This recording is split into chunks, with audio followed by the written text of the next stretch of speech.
Two, what's the word? It's your dog Reese. We back again with another video, yeah. Hey, look, this time we're doing something a little different. We all been seeing what's going on over there in Ukraine and Russia and all that. Yeah. Today we gonna look at what all started. We're gonna see why they say this all started. I didn't see my little work, you hear me? So I know what I know, but I don't know it all. We finna get into it. I'm always gonna listen. Y'all need to listen. For real. Let's get it. Ain't no /TLDR-EU. Yesterday evening, Russia ordered troops into eastern Ukraine, marking the real beginning of a conflict many have been warning about for months. Yeah. But as you might have noticed, tensions actually began to reach a boiling point between Russia and Ukraine over the weekend. Despite a brief moment of optimism earlier in the week when Russia claimed to be withdrawing troops, total troop numbers have actually increased, and politicians are warning that war looks likelier than ever.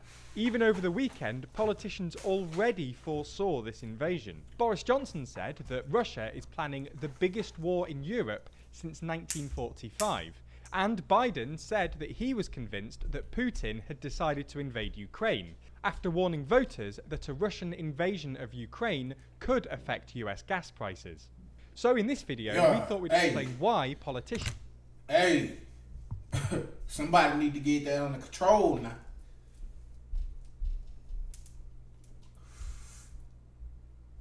I don't know why I'm talking about. I still go get that gas. I still pull up the pump 3. Still get some gas.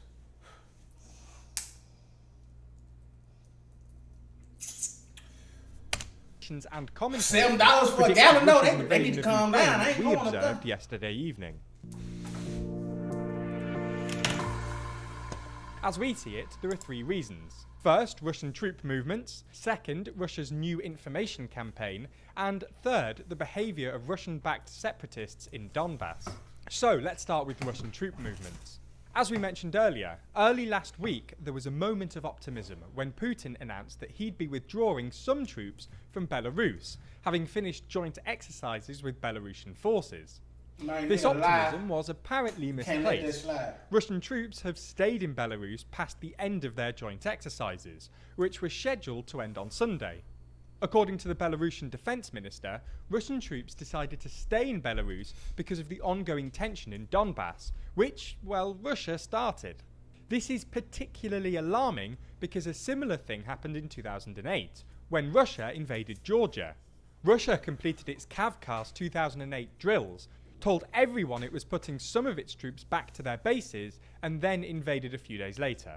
As well as leaving troops in Belarus... If that's the case, why they keep on sliding for that? Like, why they keep on going for it? Nigga tell me, 2008, you told me the same thing, and then you finna come tell me the same lie? Drop the bomb. Like, nigga, what? You're not finna come back doing that. Russia has increased its troop presence on the Russo-Ukrainian border.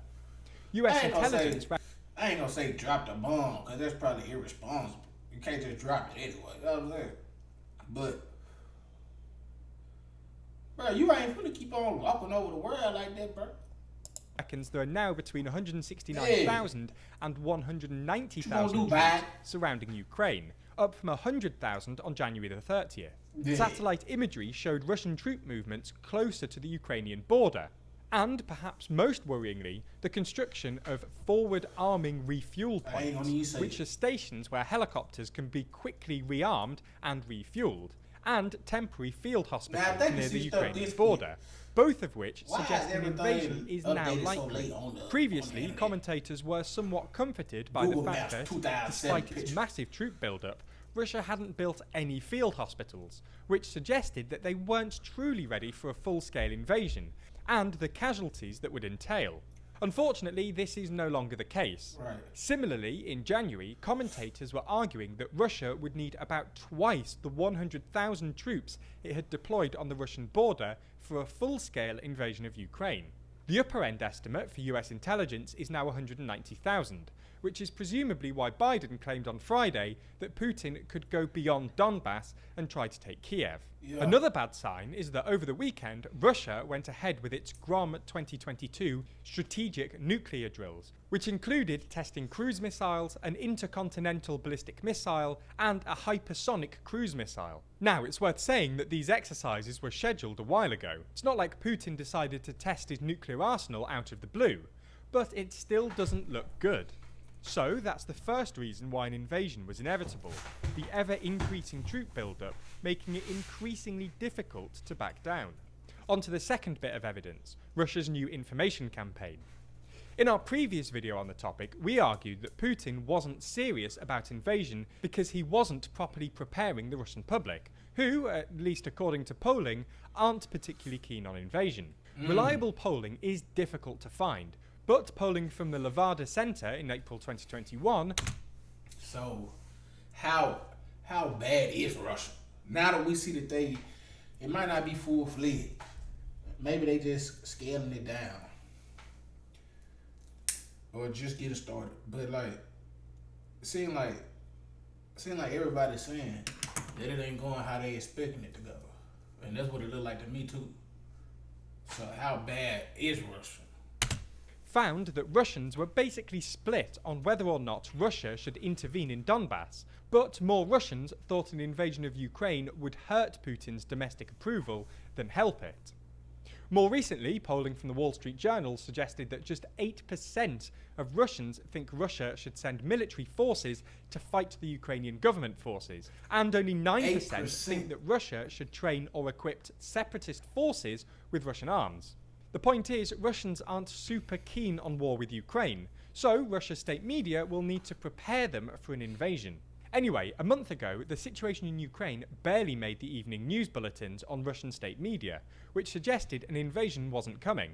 Today, it's all over the front pages, and Russian state media is arguing that the West is pushing a war because various Western figures, including Boris Johnson, the royal family, and Erdogan, stand to benefit from it personally.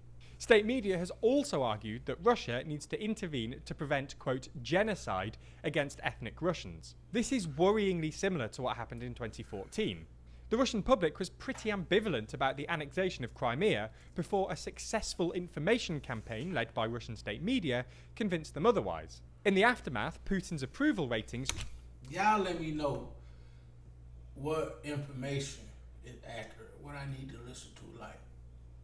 Not even what I need to listen to, because I'm listening to what I want to, like, or what I should. But let me know how accurate he is, I guess. Shot up by 15%, and today Levada's polling suggests that about 86% of Russians approve of the annexation. Now, there's reason to be sceptical about whether Russian state media can pull off a similar trick this time round. For starters, a full-scale occupation of Ukraine is bound to be a lot more violent, with even heavier sanctions, and while surveys from earlier than 2014 showed that a majority, 56%, of Russians thought that Crimea was essentially Russian, only about 25% think the same thing about Donbass. Nonetheless, you get the point. Putin has started preparing the Russian public for invasion, and this is bad news. On to the third bit of evidence, the behaviour of Russian-backed separatists in Donbass. Over the weekend, Russian-backed separatist leaders in Donbass accused Ukrainian forces of, quote, terror tactics in the form of shelling, and Russia claimed that some Ukrainian artillery fire had landed on the Russian side of the border. For its part, the Ukrainian military denied any shelling and accused Russia of staging a false flag attack. Right. Anyway, in response to the increase of shelling on February the 18th, separatist authorities ordered a complete evacuation of the area via a couple of Telegram videos, and all able-bodied men between 18 and 55 were conscripted. The metadata for these files implies that they were actually pre-recorded on February the 16th, which suggests that they knew about the shelling in advance. The separatists also published a video claiming to show a car full of explosives being towed away from women and children evacuating to Russia, which had metadata suggesting it was filmed in 2019, and claimed that Ukrainian forces tried to car bomb one of their leaders. Again, it turned out they'd actually switched the plates with another car, and all of this suggests a premeditated false flag operation.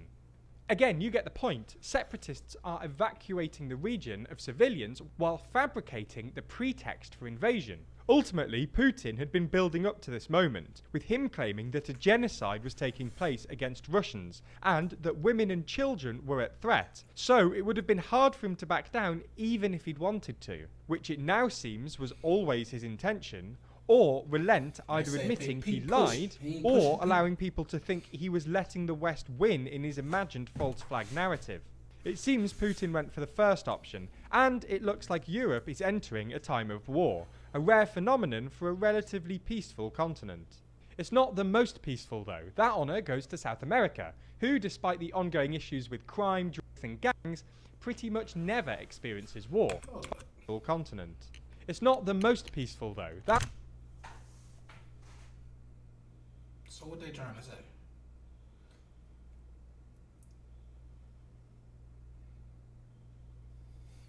That honour goes to South America, who, despite the ongoing issues with crime, drugs and gangs, pretty much never experiences war. In fact, we discuss why South America is so peaceful in our latest video exclusively for Nebula, the streaming service my creator friends and I have teamed up to build, where we don't need to worry about demonetization or the algorithm. Over there you can find our latest videos ad-free and exclusive videos like this one.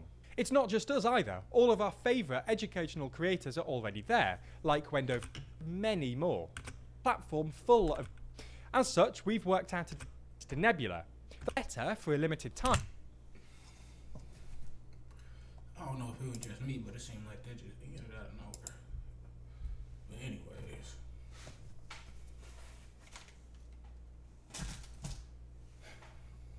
I didn't hear none of the reasons that I initially heard. So I don't know how much of that I believe. Y'all let me know. Like I said, it's your dog Reese. I'm out. Hey, I got that young boy video too. Let me know if y'all want me to drop that. Yeah.